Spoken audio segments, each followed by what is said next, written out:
Assalamualaikum warahmatullahi wabarakatuh. Pemirsa, bagaimana kabarnya hari ini? Semoga selalu dalam keadaan sehat dan lancar ya dalam menjalankan aktivitasnya.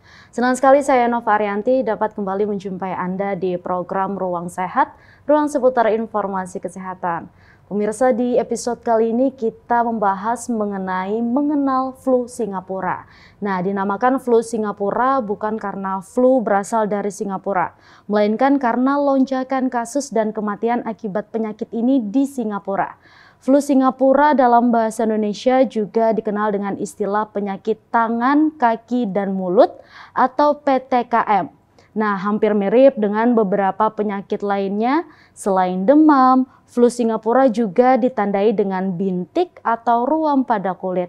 Untuk membahas hal ini lebih lanjut, sekarang saya sudah bersama dengan narasumber kita, ada Dr. Nindya Susiarini, beliau selaku dokter umum Puskesmas Tanta. Assalamualaikum Dr. Nindya, apa kabar? Waalaikumsalam warahmatullahi wabarakatuh. Alhamdulillah kabar baik, Mbak. Alhamdulillah Dok ya, berjumpa lagi kita di Ruang Sehat nih. Siap. Ya, di episode kali ini kita membahas mengenai flu Singapura. Nah, mungkin pemirsa juga ada yang sering mendengar hal tersebut atau malah awam nih akan penyakit flu Singapura ini. Dokter bisa dijelaskan sebenarnya flu Singapura ini flu yang seperti apa dan penyebabnya apa, Dok? Oke, kita membahas flu Singapura hari ini ya, Mbak ya. Oke, flu Singapura ini sebenarnya adalah penyakit yang mungkin sebenarnya sudah sejak dulu familiar atau sudah banyak terjadi kasusnya. Hanya mungkin booming atau viralnya saat ada wabah di negara Singapura sehingga dikatakan tadi flu Singapura. Untuk dikatakan sebagai flu mungkin sebenarnya agak melenceng ya kalau dikatakan flu, karena biasanya kalau kita menyebut flu itu kan istilahnya disertai gejala kayak batuk, pilek, bersin-bersin gitu. Sedangkan kalau pada flu Singapura ini justru malah tidak terlalu ada gejala seperti batuk dan pilek. Jadi flu Singapura ini penyakit yang disebabkan oleh sejenis virus dari genus enterovirus. Ada beberapa strain atau ibaratkan beberapa varian dari enterovirus yang menyebabkan suatu penyakit dengan beberapa gejala. Antara lain ada demam ya, kemudian disertai juga seperti tadi namanya ya, penyakit kaki, tangan, dan mulut. Ya. Jadi di kaki dan tangan ada gejala juga, ruam-ruam atau kemerahan atau bahkan bintik-bintik isi air atau mungkin kita sebut seperti lenting-lenting. Kemudian yang di mulut biasanya juga bisa kemerahan atau bahkan seperti sariawan. Nah, itu gejala-gejala dari flu Singapura.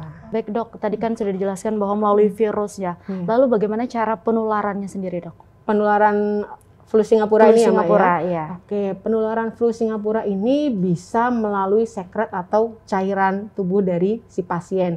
Dari mana saja cairan atau sekret tubuh tadi, bisa dari cairan yang keluar lewat bersin atau kalau misalnya dia ada batuk atau kalau bicara misalnya mungkin ada percikan air liur. Dropletnya ya? Dropletnya, benar sekali. Kemudian juga bisa menular melalui kontak erat atau kontak misalnya kontak fisik bersentuhan. Mungkin kalau sesama anak kan kadang mungkin saling bermain bersama, berdekatan atau bahkan mungkin berpelukan, kontak fisik seperti itu.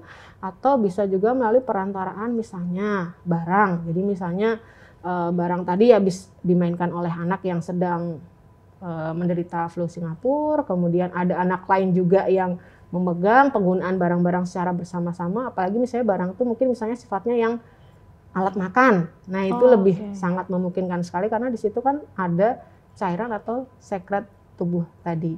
Jadi seperti itu. Berarti ini bisa dikatakan flu yang menular begitu, Dok? Iya, sangat menular sebenarnya. Ini penularannya sangat cepat begitu? Iya, sangat cepat sekali. Kalau misalnya di lingkungan tersebut beberapa kondisinya memungkinkan, misalnya mungkin sirkulasi udara kurang bagus, kemudian juga kepadatan orang yang ada di situ juga cukup banyak, dan terutama kalau misalnya higiene sanitasinya kurang, misalnya kebudayaan untuk mencuci tangan dan sebagainya kurang.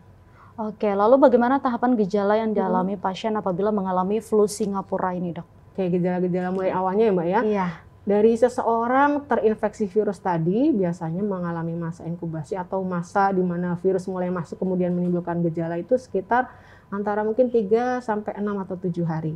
Setelah itu mulai gejalanya biasanya pertamanya demam.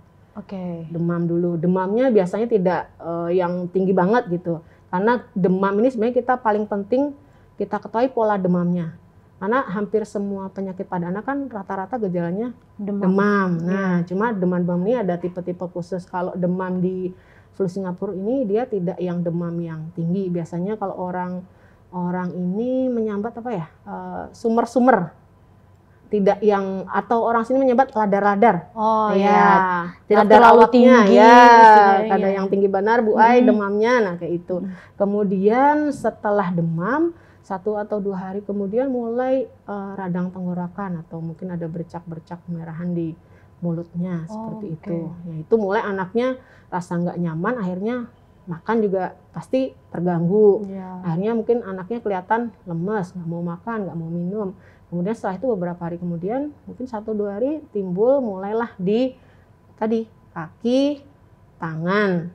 Yang di mulut awalnya kemerahan timbul menjadi sariawan. Jadi utamanya memang di kaki, tangan dan mulut. Tapi kadang-kadang gejala kulitnya juga bisa terjadi di daerah sekitar, mohon maaf, bokong atau sekitar kemaluan juga kadang timbul juga seperti itu. Lenting-lenting atau bintik-bintik yang isi cairan tadi.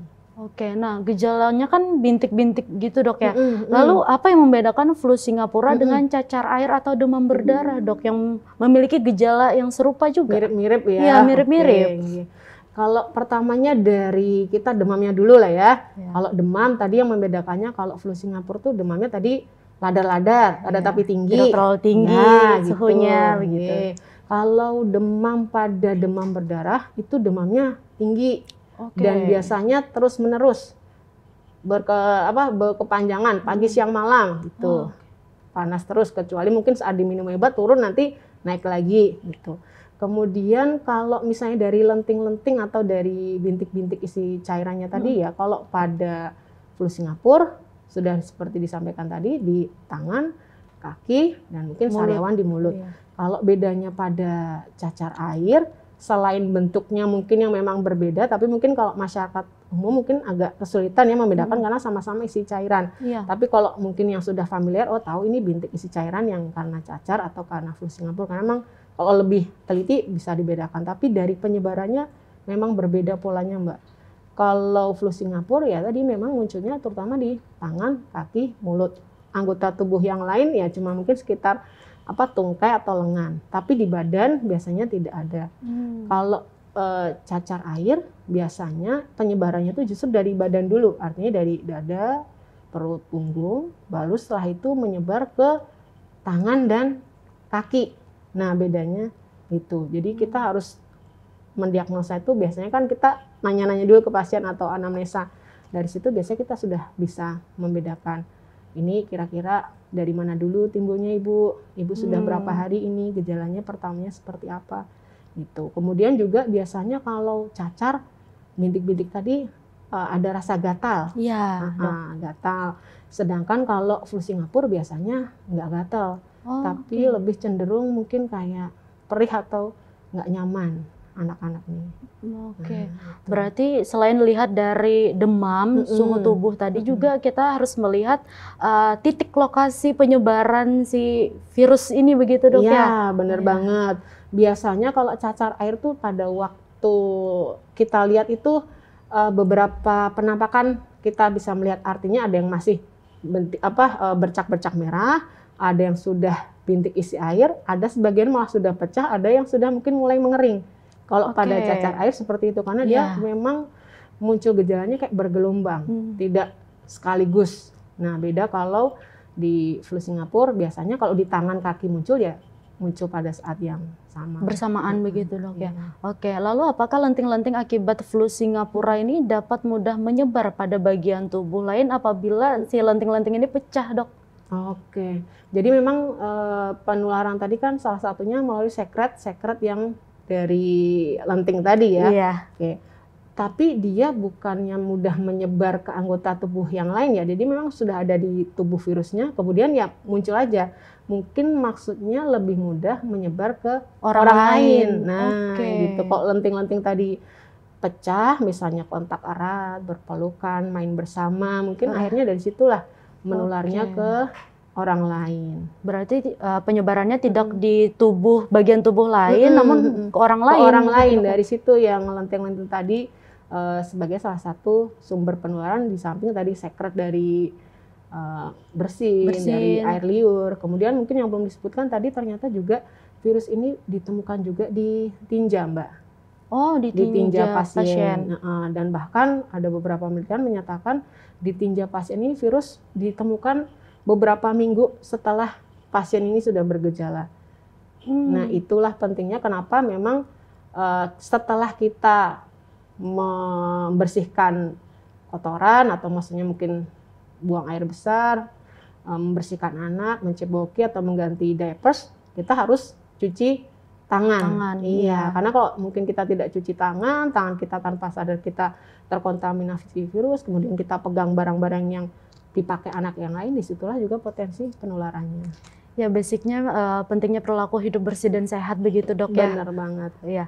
Lalu adakah kemungkinan pasien mengalami komplikasi akibat penyakit ini, Dok? Oke. Sebagian besar itu kasus ini adalah kasus yang termasuk penyakit yang ringan, artinya tidak berbahaya gitu ya. Tapi pada sebagian kecil kasus bisa terjadi komplikasi-komplikasi yang mungkin bisa mengancam nyawa. Karena sebenarnya penyakit flu Singapura kan karena virus ya, termasuk penyakit yang self-limiting disease atau penyakit yang sebenarnya bisa sembuh dengan sendirinya, tergantung kekebalan atau antibodi dari pasien. Untuk komplikasi-komplikasi yang mungkin terjadi, yang paling pertama adalah dehidrasi. Karena tadi anak yang terkena kan otomatis jadi sariawan, susah makan, susah minum, ya itu mogok, artinya mogok makan, asupan kurang. Kemudian pada sebagian kecil kasus bisa terjadi radang selaput otak atau meningitis atau bahkan radang otak atau ensefalitis. Tapi itu kasus yang sangat berat, jarang ya, jarang juga ya. Kemudian juga memang ini lebih banyak mengenai anak-anak, karena memang anak-anak posisi atau kondisi tubuhnya, daya tahan tubuhnya mungkin belum sempurna atau belum sekebal orang dewasa. Jadi memang lebih banyak terjadi pada anak-anak di bawah 10 tahun, biasanya balita sangat sering. Kalau dewasa itu sudah biasanya sangat jarang kasusnya. Oke, baik Dok, kita akan melanjutkan perbincangan kita lagi, namun perlu break sejenak. Siap. Ya pemirsa, jangan kemana-mana, tetap di Ruang Sehat, ruang seputar informasi kesehatan.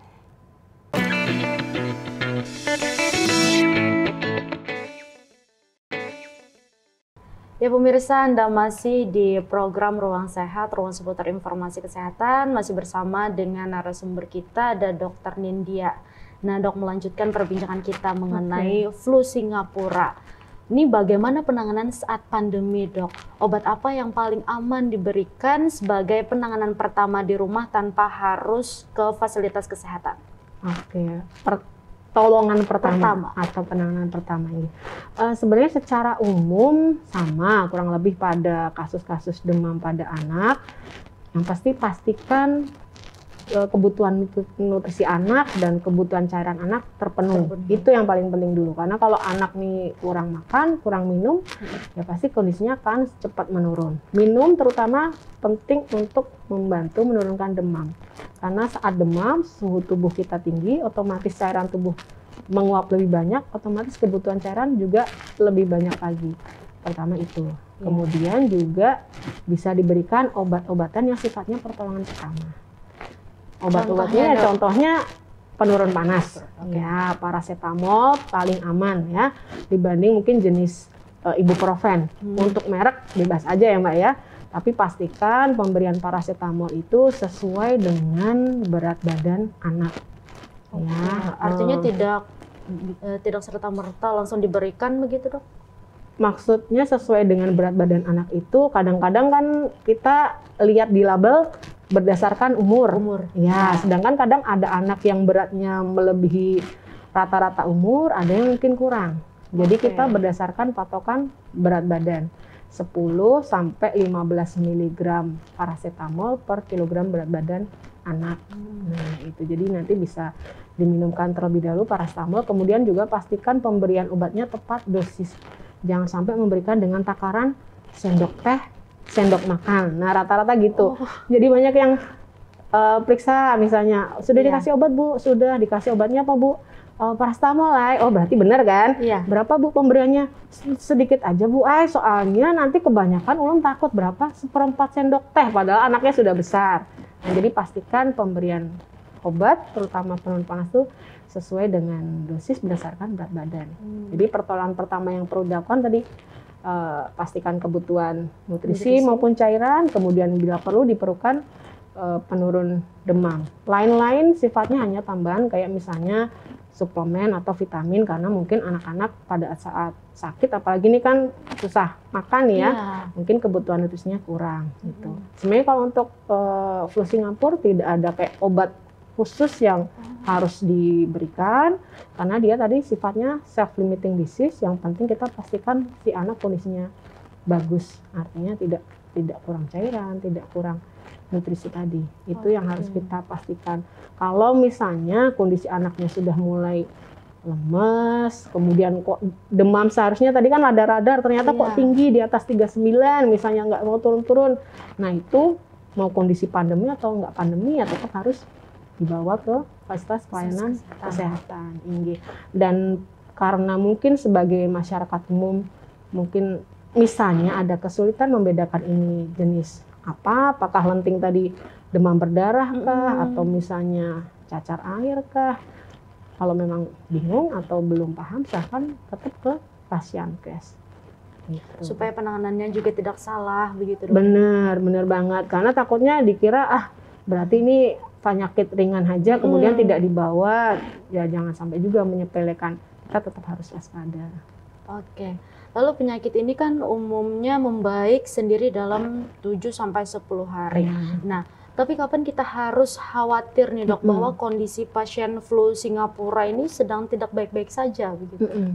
Tadi mungkin sudah sekilas disinggung ya, misalnya kok demamnya tinggi banget nih, 39 lebih, sampai 2 hari berturut-turut nggak mau turun juga, sudah diminumi obat sesuai dosis, nggak mau turun-turun juga, kemudian melihat kondisi anaknya lemas, kondisinya dehidrasi, nggak mau makan sama sekali, nggak mau minum, sudah kelihatannya tidak seperti biasa, tidak ceria, cerewet. Nah itu sudah harus kita hati-hati. Atau mungkin kalau tadi ke arah komplikasi yang berbahaya, ada meningitis atau radang selaput otak atau radang otak tadi, mungkin anak-anak mengalami penurunan kesadaran.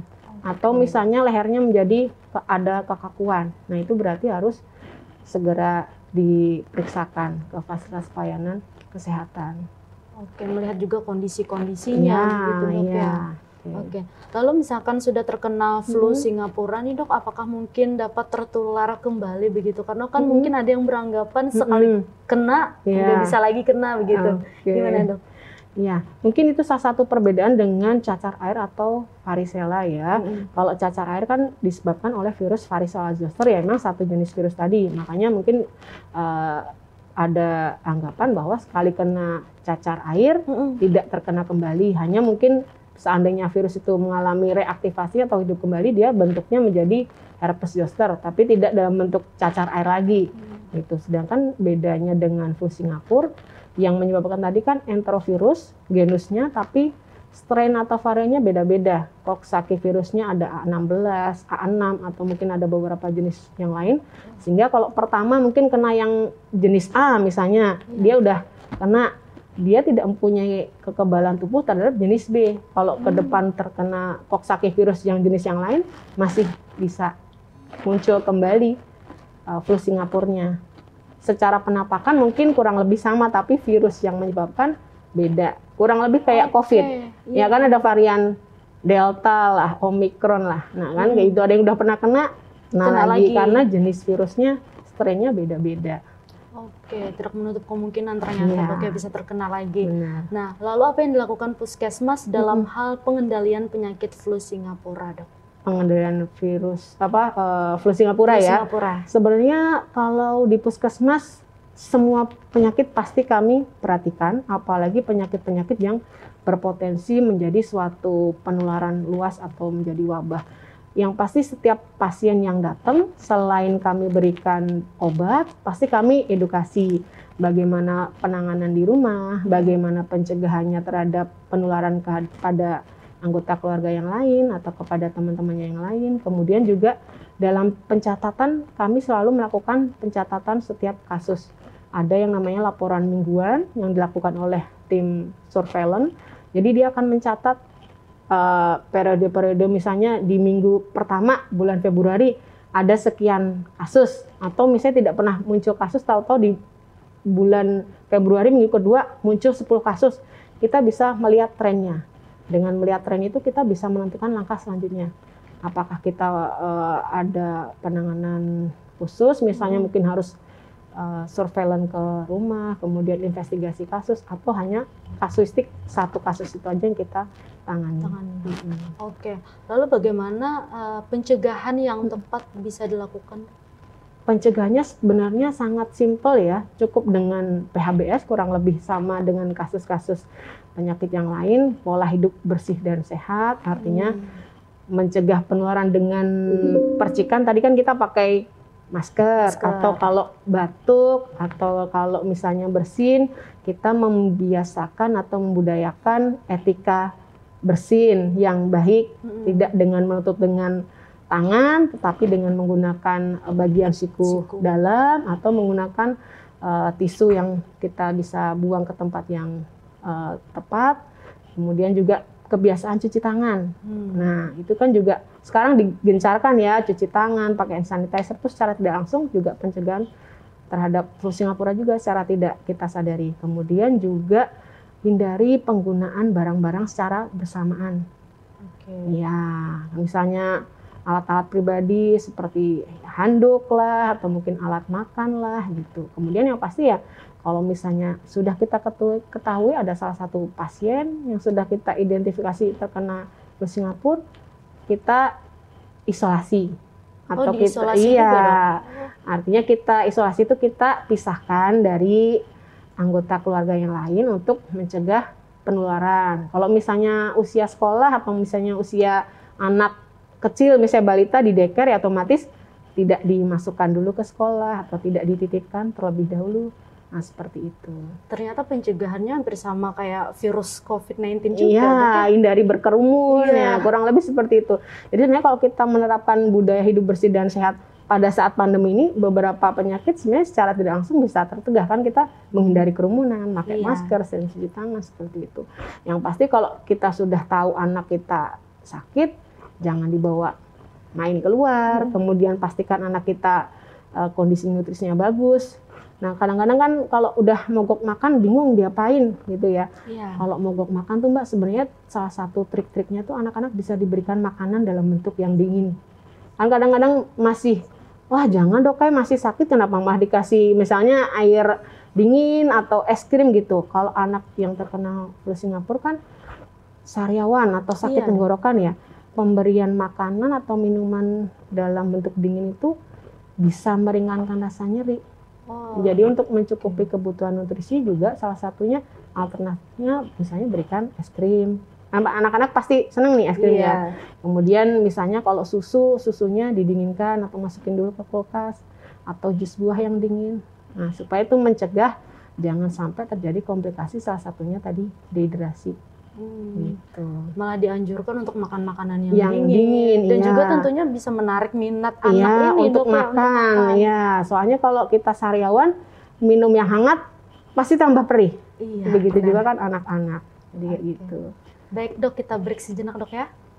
Ya pemirsa, pastikan Anda jangan kemana-mana, tetap di Ruang Sehat, ruang seputar informasi kesehatan.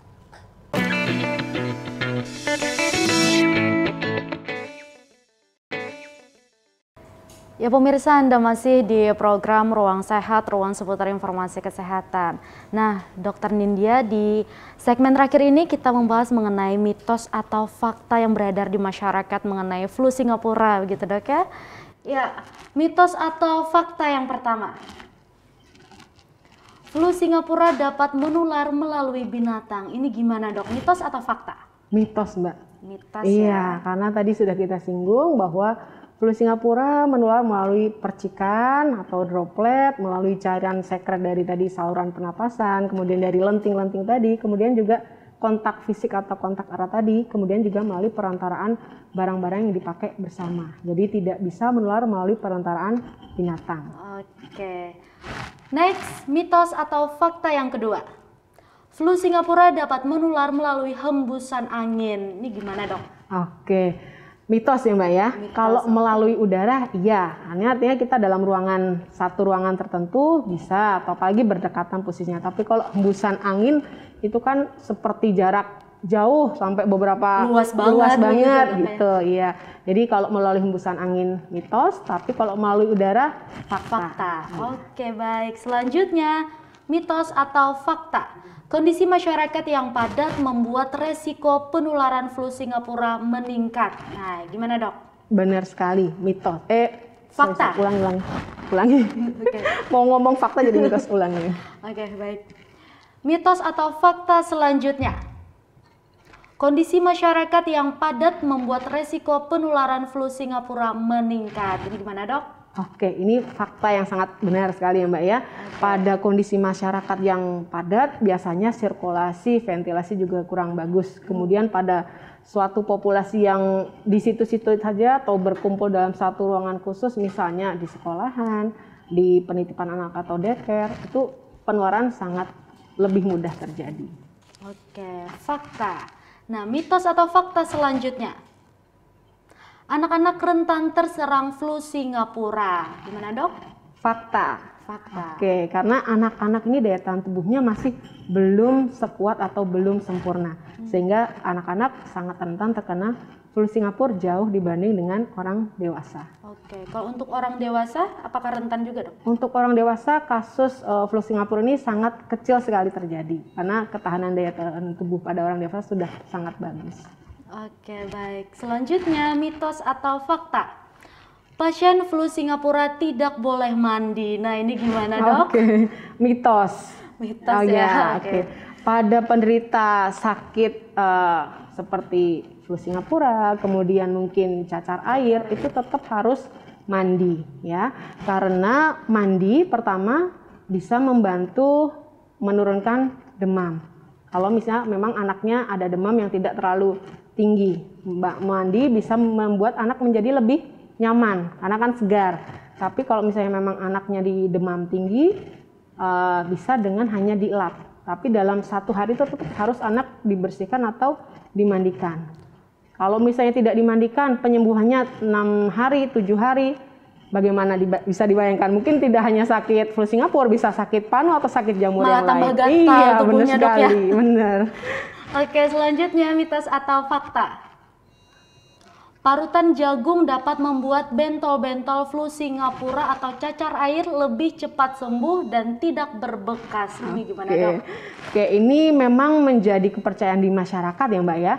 Tapi secara medis atau secara ilmu kedokteran untuk saat ini untuk menghilangkan bekasnya itu mungkin masih termasuk sebagai mitos ya. Karena sebenarnya kalau proses penyembuhannya karena sudah dikenal penyakit self-limiting disease, sebenarnya tanpa diberikan obat tertentu dia bisa sembuh. Hanya saja kalau misalnya bekasnya yang dimaksud itu bekas yang memang hanya perbedaan warna, bisa ya, karena memang jagung itu kan bahan alami yang sangat banyak kandungan, bisa vitamin A, vitamin E, antioksidan.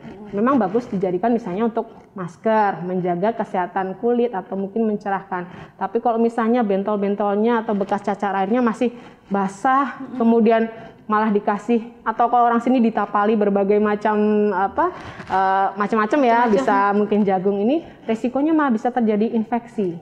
Makin perih. Makin perih, iya benar sekali. Jadi tergantung kapan diberikannya. Kalau saat masih akut infeksinya, masih yang basah-basah gitu dikasih, tidak dianjurkan. Tapi kalau mungkin sudah tinggal hanya perbedaan warna, sebenarnya sudah sembuh, hanya untuk memudarkan bekasnya, itu bisa diberikan secara umum karena bahan-bahan alami kita kenal memang banyak yang bermanfaat untuk membantu merawat kecantikan kulit.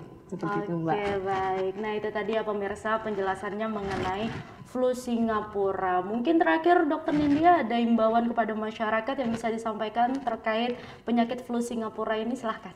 Oke, jadi untuk flu Singapura ini pencegahan yang paling penting kita lakukan adalah menjaga perilaku hidup bersih dan sehat, biasakan cuci tangan, pakailah masker, hindari berkerumun. Kurang lebih sama dengan pencegahan COVID ya. Benar sekali. Dan juga pastikan selalu makan, pastikan asupan yang bergizi sehingga daya tahan tubuh kita menjadi bagus. Kemudian untuk anak-anak, utamanya yang masih di bawah 6 bulan, tetap berikan ASI eksklusif untuk menjaga daya tahan tubuh. Oke, baik. Terima kasih Dok atas informasinya. Semoga ini bisa bermanfaat begitu ya bagi masyarakat di luar sana. Ya pemirsa, sekian Ruang Sehat episode kali ini. Saya Nova Rianti mewakili kru yang bertugas pamit undur diri. Wassalamualaikum warahmatullahi wabarakatuh.